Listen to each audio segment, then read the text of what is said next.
We are watching the live downfall of Duolingo. You're about to see the downfall of Duolingo in real time. You're watching the live downfall of Duolingo. Everyone's calling for the mass unfollowing of Duolingo. Duolingo used to be one of the most trivially polarizing companies in Silicon Valley, thanks to their sassy owl mascot Duo and his hot takes on every pop culture moment.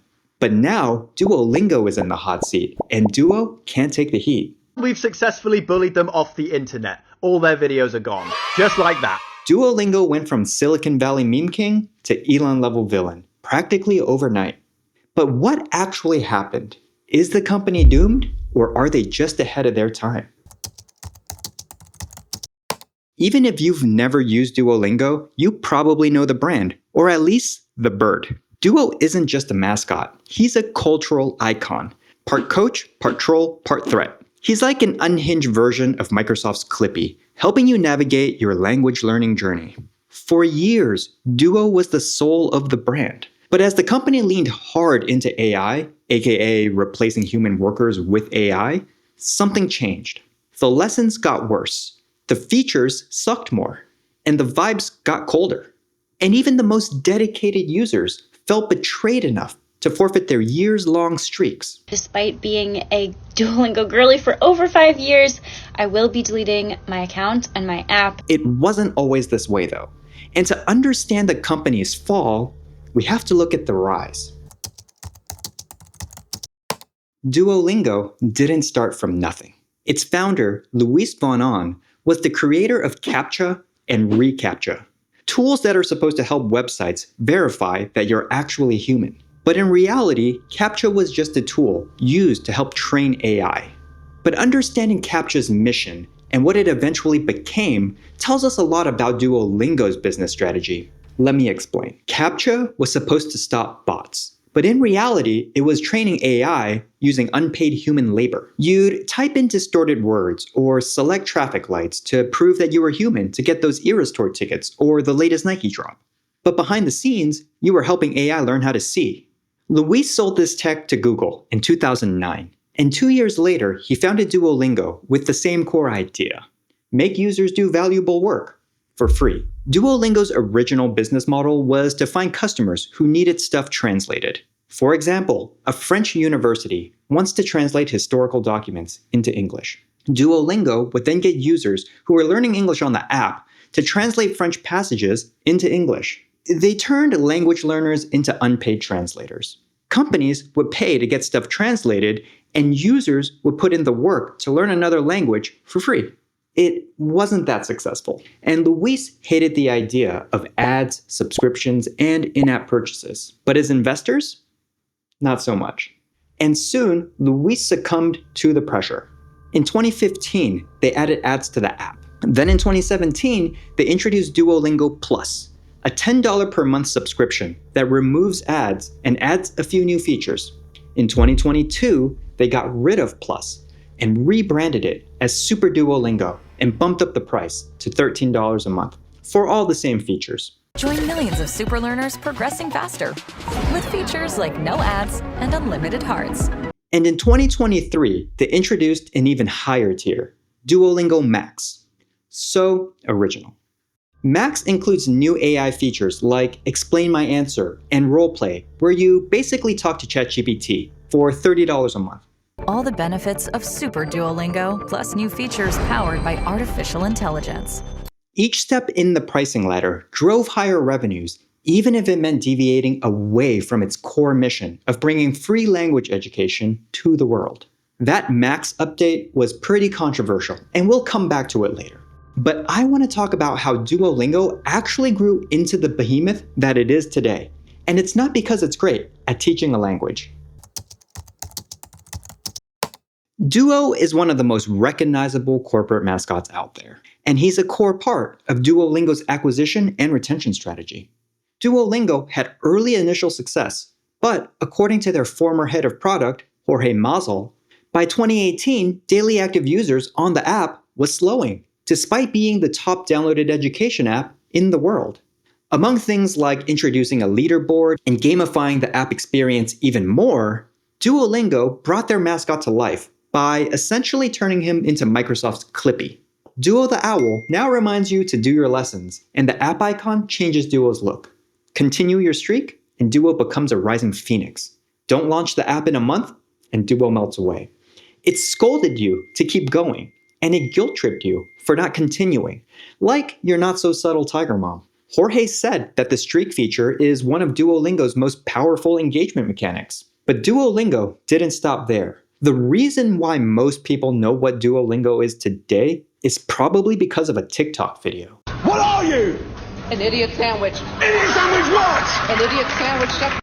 And that's all thanks to Zaria Parvez, Duolingo's global social media manager. She pitched the idea of Duo being a creator himself. And in 2021, Duolingo's TikTok was revamped to focus on trend jacking. Duo would hop on online trends, create funny and edgy content, and spell the doom of those trends, all while gaining millions of views and followers.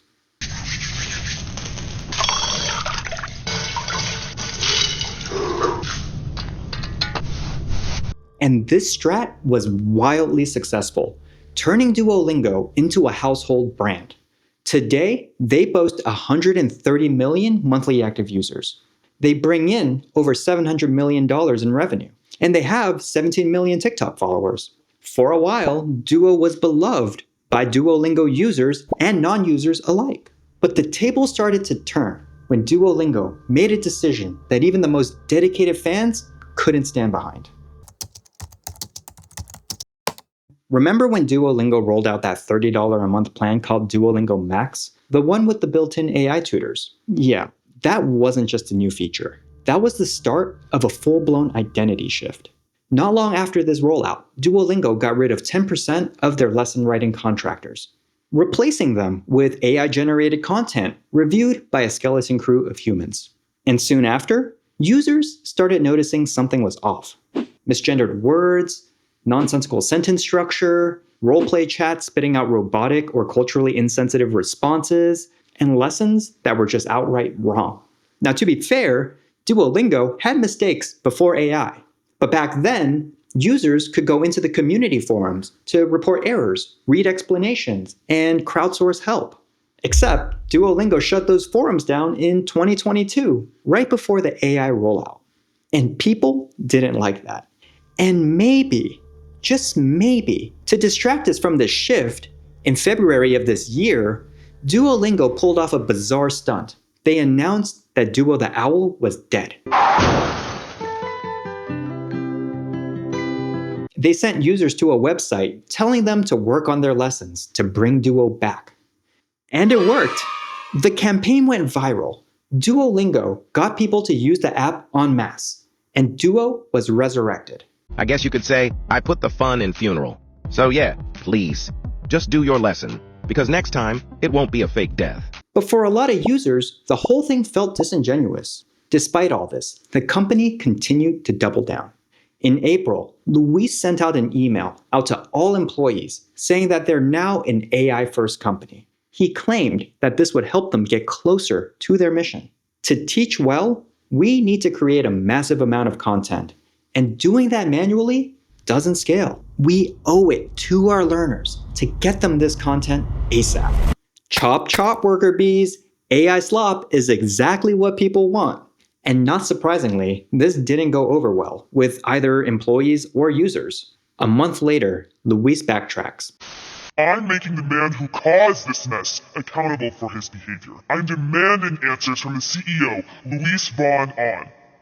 I know you're upset. I know people are upset. I want to make this right, and I'll answer any questions you may have. But the message was clear. AI is the future, even if it meant throwing quality, nuance, and jobs out the window.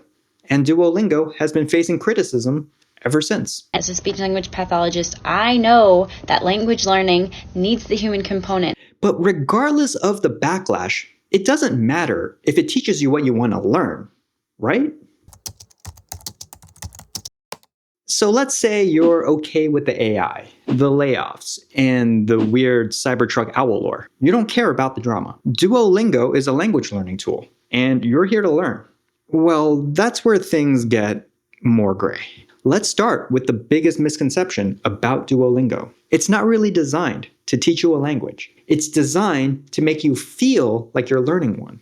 And I'm not just being petty. Many teachers, linguists, and former users have pointed this out for years. Yes, you'll learn some vocab. Yes, you'll memorize some phrases. But will you actually be able to have a real conversation in that language? Unlikely. Even Luis has admitted Duolingo's ceiling. At most, it gets users to an intermediate level. Enough to get by, but far from fluent. But Duolingo is fun, right? Well, it is more like a game than a classroom. There's XP, leaderboards, streaks, badges, gems. It definitely feels more like Subway Surfers than Rosetta Stone. And that's intentional. Luis has said that a significant portion of their users use Duolingo because it's fun and not a complete waste of time. It's kind of like your Steam library, full of games you intend to play but never do. Except Steam doesn't guilt trip you for not opening that copy of Power Washing Simulator. It's not that these features are bad. In fact, they're really good for app engagement. But if your goal is language fluency, not so much. Duolingo's biggest flaw might be that it confuses memorization with communication. You can drill in words like omelette du fromage 50 times and still trip up when you need to ask where the bathroom is. Say it again, Dexter. Omelette du fromage. Why? Because the app doesn't really teach you context, cultural nuance, or how to think in another language. It just teaches you how to tap the right answer. Even Ludwig from Video Games explains this very clearly. Because the issue with Duolingo is they do their job so well that you forget why you even wanted to learn a language in the first place. I caught myself at 11:57 opening the app to go to the kanji section because I knew the kanji section was the fastest section because I could just do this at completing my daily learning session. And I put this in heavy quotations. A 365-day streak doesn't necessarily mean that you've learned the language. It just means that you open the app every day. It's like getting a Planet Fitness membership, driving to the gym, walking in to go pee, and going home. Technically, you went to the gym, but are you actually getting the benefits of exercise? And as we've seen with users reporting that lessons are not only worse, but also wrong, can Duolingo really be called a language learning tool? Duolingo users and the internet have heavily criticized the company's recent moves, but investors have been loving it.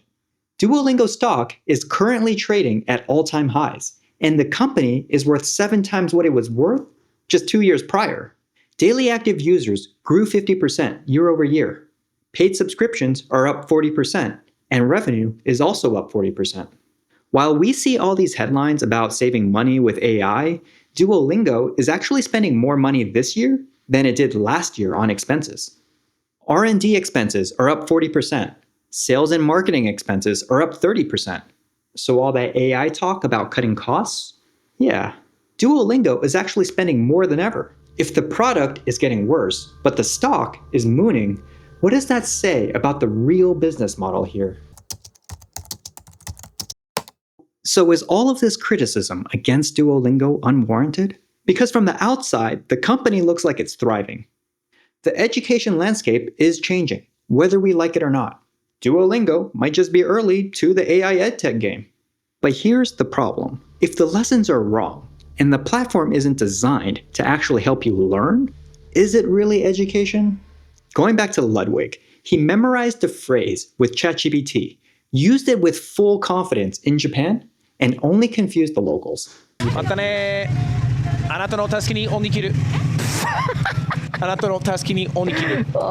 yeah! What guy orders in perfect Japanese? Perfect Japanese. This is like me whipping out like Latin, like to say thank you. I give you my utmost thanks for your assistance in this endeavor. And that's the issue. People can't report lessons as wrong if they don't even know they're wrong. Because ultimately, Duolingo isn't in the business of education. It's in the business of engagement. It only matters that you think you're learning long enough to watch an ad, buy Super Duolingo, or Duolingo Max, or Max Duolingo Supreme Plus TM. But the more they chase this model, the further they drift from their original mission, to make the best education and make it accessible to all. And when 90% of Duolingo's daily active user growth comes from word of mouth, they're gambling with their most valuable asset, social trust.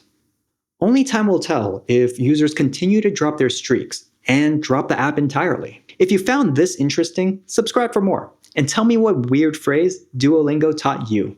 Thanks for watching.